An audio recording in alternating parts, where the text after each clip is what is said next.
And congratulations on the recent article I spotted, Sarah, where you talk about the role of combined therapy, IPL, low-level light, where where you're suggesting that 60% of blepharitis cases are Demodex related. Yeah, so for quite a few years now, I changed the protocols of how I was treating my Demodex cases. So mindful of the fact that, again, we want to be holistic, right? So we don't just want to do tea tree oil or just do lid cleaning, or so it's kind of using all the data we have available to formulate the best possible management algorithm.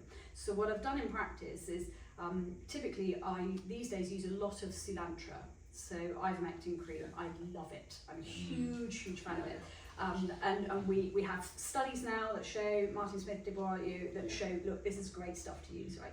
And it's on prescription or / relatively cheap for the patient. And again, coming more through that holistic element, what I'll also tell the patients to do is if they've got rosacea, I'm like, right, well, whilst you're doing it, stick it on your face.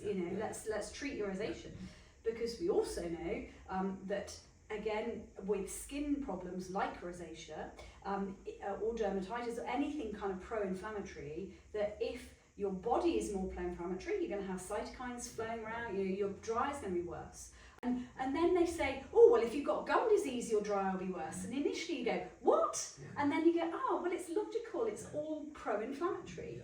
And so coming back to the Demodex thing, so Soolantra and trying to treat rosacea, because obviously a lot of Demodex blepharitis patients will have rosacea, and then looking at ways that we can try and better target those Demodex. So I now always use a triad. So any new patient coming to my clinic will have a triad of IPL, red low-level light, and blue low-level light. So the blue one we introduced, maybe 4 years ago, as a kind of more standard therapy. Initially I was doing it just on my saponification cases that we talked about in the last podcast, but now I do it as a standardized protocol. But when you think about it, Demodex, a Demodex blepharitis patient will have a 14 times increased bacterial load on their lid margin.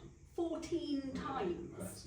Okay, and the Demodex are brilliant mobilizers of bacteria, because bacteria don't travel that far, right? But the Demodex, it's like they've got a moving vehicle. They're like, great, let's have a little drive around,